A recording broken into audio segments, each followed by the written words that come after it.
அந்த அந்த தாவேகா கட்சியினுடைய தொண்டர்கள். அப்படி இருக்கும்போது இதில் ஒரு அரசியல் வந்து ஸ்க்ரீனில் விஜய் பேசுறது இருக்குது பார்த்தீங்களா, நேரில் பேசுகிறதோட பல மடங்கு ஸ்க்ரீனில் பேசுகிறது வந்து உங்களுக்கு எலிவேட் ஆகி காட்டும். எலிவேட்னா ஜாஸ்திப்படுத்தி காட்டும். ஒரு 10% வந்து நேரில் பேசுறது போய் ரீச் ஆகும்னா 100% 1000% வந்து ஸ்க்ரீனில் பேசுறது ரீச் ஆகும். சினிமாவுடைய ஆமாம், சினிமாவில் வந்து எப்படின்னா ஒரு விஷயம் சொல்ல போகிறாரா, பின்னாடி பேக்ரவுண்ட் மியூசிக் இருக்கும், பின்னாடி ஒரு பெரிய க்ரௌட் இருக்கும், அதை வந்து ஃப்ரேம் கட் பண்ணுறது, ஷார்ட் கட் பண்ணுறது, அது வந்து ஷார்ட்ஸ் போடுறது, ஒரு ட்ராலி போட்டு மூவ் பண்ணுறது, க்ளோஸ் ஷாட் வைக்கிறது அப்படின்னு கட் பண்ணி அதை சொல்லும் போது அது விறுவிறுன்னு இருக்கும். அந்த விறுவிறுப்பு வந்து சினிமா தான் கொடுக்க முடியும். அப்படி இருக்கும்போது அந்த படமும் ஒரு பெரிய ஒரு மாசான படமாக இருக்க போகுது, அதில் ஒன்றும் சந்தேகமே கிடையாது. அது வந்து ஹெச் வினோத் பண்ணியிருக்காருல்ல, அவரும் வந்து நிறைய வெற்றி படங்களை கொடுத்துருக்காரு. அஜித் மாதிரி மாஸ் ஹீரோஸ் வச்சு படம் பண்ணியிருக்காரா இல்லையா?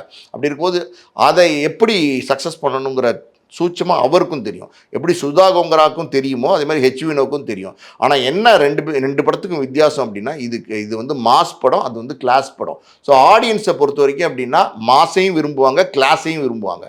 மாஸை பல நேரங்களில் பார்த்தீங்கன்னா என்ஜாய் பண்ணுவாங்க. இந்த மாதிரி பொங்கல் மாதிரி, தீபாவளி மாதிரி ஃபெஸ்டிவலில் படத்தை பார்க்கும்போது பெருசாக வந்து ரசிப்பாங்க, விசில் அடித்து கிளாப் பண்ணி ஆட்டம் பாட்டத்தோடு என்ஜாய் பண்ணுவாங்க.